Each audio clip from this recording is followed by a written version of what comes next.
hamdalillah nahmaduhu wa nasta'inuhu wa nastaghfiruh wa na'udzu billahi min shururi anfusina wa min sayyiati a'malina may yahdihillahu fala mudhillalah wa may yudlilhu fala hadiyalah. Asyhadu an la ilaha illallah wa asyhadu anna Muhammadan abduhu wa rasuluh la nabiyya wa la rasula ba'da, amma ba'd. Yang pertama dan paling utama, marilah kita aturkan puja dan puji syukur kita atas kehadirat Allah Subhanahu wa taala yang karenanya lah kita dapat hadir di Masjid Taqwa ini untuk melaksanakan sholat Isya dan tarawih dengan keadaan sehat walafiat. Tak lupa pula kita haturkan salawat dan salam kepada baginda Nabiullah Muhammad sallallahu alaihi wasallam yang telah membawa Islam dari zaman kegelapan menuju zaman yang terang benderang seperti saat ini. Baiklah, pada malam hari ini kita akan mendengarkan tausiah dari Ustadz Dr. Yahanan MSy. Alhamdulillah beliau telah dapat hadir di antara kita pada malam hari ini. Baiklah, demi mempersingkat waktu, kepada beliau dipersilahkan.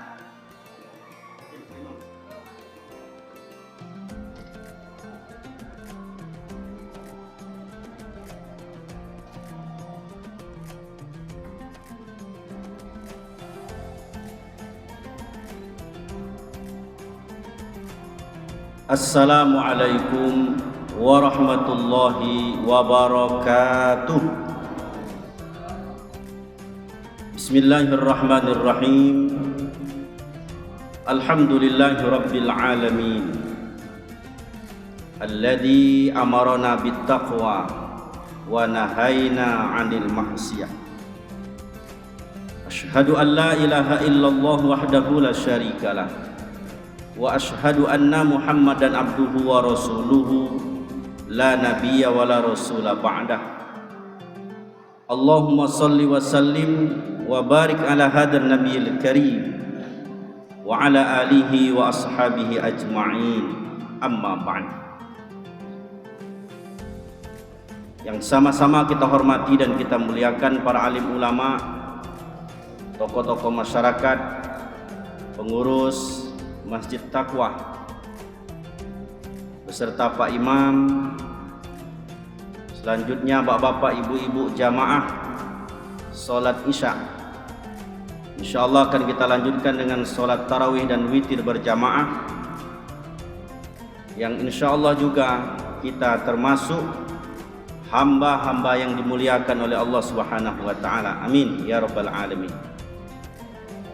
Kembali kita bersyukur dengan melafazkan alhamdulillahirabbil alamin. Bersolawat dan menyampaikan salam kepada Nabi besar Muhammad sallallahu alaihi wasallam. Allahumma salli ala Muhammadin wa ala ali Muhammad. Assalamu alayka ya Rasulullah. Semoga dengan selalu kita bersyukur, Allah akan menambahkan nikmat-nikmat yang lain kepada kita semua. Salawat dan salam yang selalu kita sampaikan kepada Rasulullah sallallahu alaihi wasallam, insyaallah Allah akan membukakan pintu ampunan untuk kita. Allah akan mencurahkan rahmatnya kepada kita, serta kita mendapatkan syafaat dari Nabi besar Muhammad sallallahu alaihi wasallam. Amin ya rabbal alamin. Bapak-bapak, ibu-ibu jamaah salat Isya, insyaallah akan kita lanjutkan dengan tarawih dan witir yang dimuliakan Allah. Dalam Quran surat Ali Imran surat ketiga ayat 17, Allah Subhanahu wa taala berfirman, di mana dalam potongan ayat ini firman Allah Subhanahu wa taala, a'udzu billahi minasyaitonir rajim, wal mustaghfirina bil ashar. Wal mustaghfirin maknanya adalah orang-orang yang meminta ampun kepada Allah bil ashar, di waktu sahur. Kemudian ada lagi dalam Quran surat Az-Zariyat ayat 18, di mana Allah Subhanahu wa taala berfirman, wabil asharihum yastaghfiru. Di waktu sahurlah mereka orang-orang yang beriman memohon ampun kepada Allah Subhanahu wa taala. Maka pada kesempatan ini kita akan menyampaikan fadilatus sahur, keutamaan dari sahur. Alhamdulillah malam ini adalah malam yang keempat.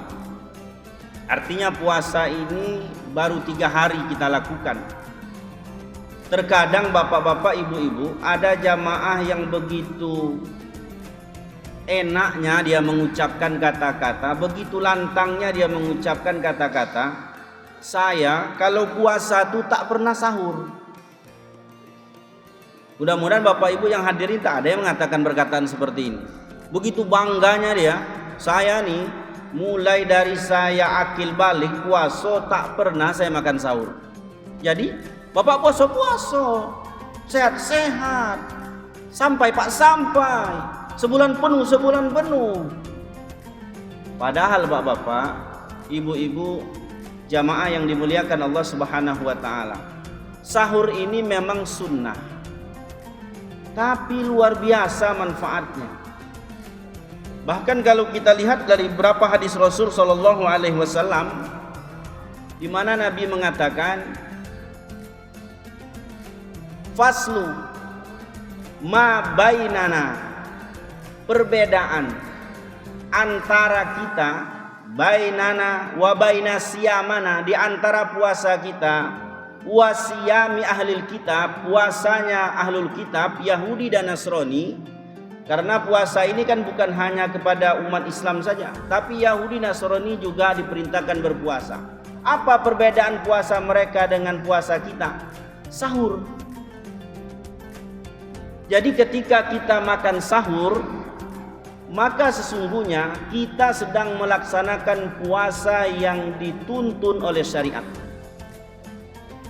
Puasa yang dianjurkan oleh syariat, dan puasa tersebut menjadi pembeda antara puasa kita orang beriman dengan puasa ahlul kitab. Jadi kesimpulannya, bapak-bapak, ibu-ibu, kalau kita tidak makan sahur dengan sengaja, berarti puasa kita itu masih jahiliyah, masih sama dengan ahlul kitab. Kalau sengaja, kecuali kalau tidak sengaja. Pak Ustadz, saya tertidur karena kecapean, karena kelelahan. Satu malam suntuk saya mengkhatamkan 30 juz Al-Quran itu Pak Ustadz. Alhamdulillah, karena kecapean akhirnya dia ketiduran, pas bangun orang azan subuh, artinya sudah selesai. Maka langsunglah dia bergegas menuju masjid untuk sholat subuh. Sahurnya lewat. Yang seperti ini tak ada masalah karena tidak disengaja. Maka bapak-bapak, ibu, jangan bangga kita mengatakan bahwa saya tak pernah sahur, saya tak suka makan sahur. Padahal itu adalah sunnah Rasul sallallahu alaihi wasallam. Bahkan dalam hadis yang lain, keutamaan sahur itu, kata Nabi, tasaharu, bersahurlah kamu, fa inna fis sahur barakah. Karena dengan makan sahur itu makanan yang penuh dengan berkah. Jadi bapak-bapak, ibu-ibu, seteguk air yang kita masukkan di tenggorokan kita, satu butir kurma yang kita makan. Mungkin kalau kita di Indonesia ini, ya kalau sekarang alhamdulillah di mana-mana kita bisa beli kurma. Andaikan bapak ibu hanya suka makan nasi putih saja, sesuap nasi yang dimasukkan di dalam mulut kita, lalu kita kunyah lewat tenggorokan kita sampai ke perut kita, sampai ke lambung kita, itu makanan yang penuh dengan berkah. Bayangkan, walaupun seteguk air, walaupun sesuap nasi, walaupun secuil makanan yang masuk ke tenggorokan kita, itu makanan yang penuh dengan berkah. Tentu kita berharaplah apa yang kita makan, apa yang kita konsumsi itu menjadi berkah. Berkah itu ziyadatul khair, bertambah baik. Yang kita minum, yang kita makan bertambah baik untuk fisik kita, untuk jasad kita, sehingga puasa kita lebih nyaman. Ini ada orang puasa lewat anak, lewat cucu di depannya, marah dia. Apalah kau lewat di sini? Lah 10 kali aku tengok kau lewat di sini. Aku ni puasa, atuk kau ni puasa lewat sana. Marah. Ditanya, atuk kenapa marah? Aku ni tak makan sahur tadi. Rupa yang tak makan sahur. Maka agar berkah yang kita makan sehingga mau berkah juga ke fisik kita, jangan lupa kita untuk bersahur. Oleh karena itu mesti bangga kita. Saya alhamdulillah Pak Ustadz, setiap kali puasa saya tak pernah lewat sahur itu. Selalu saya makan sahur. Alhamdulillah. Bapak-bapak, ibu-ibu yang dimuliakan Allah Subhanahu wa taala. Kemudian apalagi keutamaan daripada sahur itu? Ada lagi dalam hadis yang lain di mana Nabi mengatakan, innallaha wa malaikatahu yusholluna 'alal mutasahhirin. Jadi orang yang bersahur ini mendapatkan doa dari para malaikat. Mendapatkan doa dari malaikat. Malaikat bersolawat mendoakan orang yang bangun dia di waktu sahur lalu dia makan sahur. Maka kalau malaikat yang mendoakan kita, bapak-bapak, ibu-ibu, malaikat itu makhluk yang Allah ciptakan dari cahaya, di mana malaikat itu la ya'sunallaha ma amarahum wa yaf'aluna ma yu'marun. Malaikat ini makhluk yang taat, tak pernah membangkang. Kalau kita ini kan sesekali taat, sesekali membangkang manusia. Kalau iblis selamanya dia membangkang. Malaikat ini makhluk yang taat. Makhluk yang taat kepada Allah, kalau dia berdoa, maka doanya tak akan ada penghalang, tak akan ada hijab. Artinya sangat beruntung orang yang selalu hadir di waktu sahur, dan sangat merugi orang yang meninggalkan sahur. Pak Ustadz, sebenarnya waktu sahur itu kapan? Selesai sholat tarawih, Bapak Ibu duduk di depan meja, lalu nengok masih banyak lagi kue makanan yang dibuat oleh istri bapak-bapak, yang dibuat oleh ibu-ibu, yang dibuat oleh anak bapak, anak ibu. Lalu bapak bilang ke istri, ayolah kita makan sahur. Apakah itu sudah masuk waktu sahur? Bapak-bapak bangun tengah malam jam 12 malam. Udah jam 12 nih, takut nanti saya tak terbangun lagi. Lalu jam 12 itu cari makanan, lalu dimakan, lalu diminum. Bapak Ibu menganggap itu makan sahur. Kalau kita melihat beberapa pendapat, salah satunya pendapat Imam Az-Zamakhsyari dalam kitab tafsir Al-Kasyaf. Beliau mengatakan malam itu ada 12 jam. Artinya satu hari itu malam kan 24, malam saja 12. 12 itu kalau dibagi 1/6 berarti 2 jam pertama dari maghrib, anggaplah jam 6 sampai jam 8 itu 1/6 malam pertama. Sampai jam 10 1/6 malam kedua. Sampai jam 12 1/6 malam ketiga. Sampai jam 2 1/6 malam keempat. Dari jam 2 sampai jam 4 1/6 malam kelima. Kemudian dari jam 4 sampai subuh itu 1/6 malam terakhir. Imam Az-Zamakhsyari mengatakan waktu sahur itu 1/6 malam terakhir. Berarti jam 4-an lah. Maka kalau mau makan sahur jam 4 lah start. Kalau menurut pendapat Imam Az-Zamakhsyari. Kemudian ada hadis Nabi. Hadis dari Anas bin Malik. Kata Anas bin Malik, kunna natasahharna ma'a Rasul sallallahu alaihi wasallam. Kami makan sahur bersama dengan Rasul sallallahu alaihi wasallam. Faqultu li Zaid, karena hadis ini ada juga dari Zaid, lalu saya bertanya kepada Zaid, berapa jarak antara sahur dengan azan subuh itu? Dijawab oleh Zaid, lebih kurang khamsina ayatan, membaca 50 ayat Al-Quran. Surat Yasin itu ada 83 ayat. Kalau Bapak Ibu baca surat Yasin dengan tartil, kira-kira berapa menit itu? Berapa Pak Imam? Kalau tartil lah dibaca 83 ayat. Lebih kurang maulah 15 menit 83 ayat.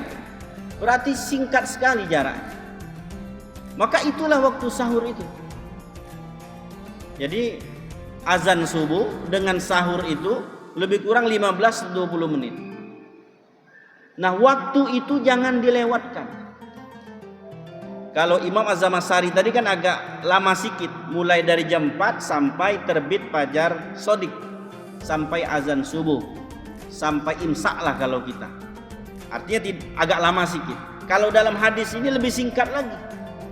Lebih singkat lagi.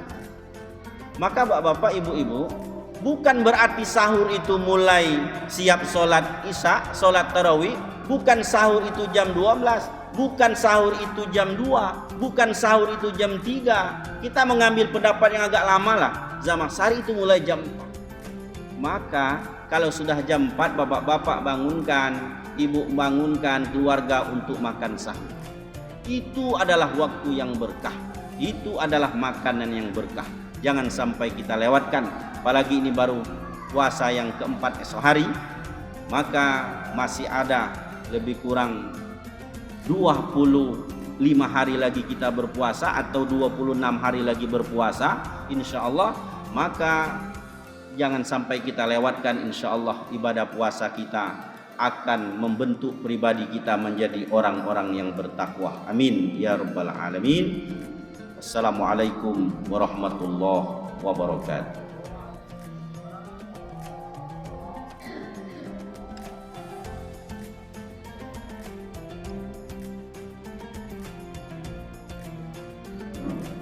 Terima kasih kami ucapkan kepada Ustadz Yahani atas tausiahnya. Semoga dapat bermanfaat dan dapat diamalkan dalam kehidupan sehari-hari. Terima kasih. Akhirul kalam. Wassalamualaikum warahmatullahi wabarakatuh.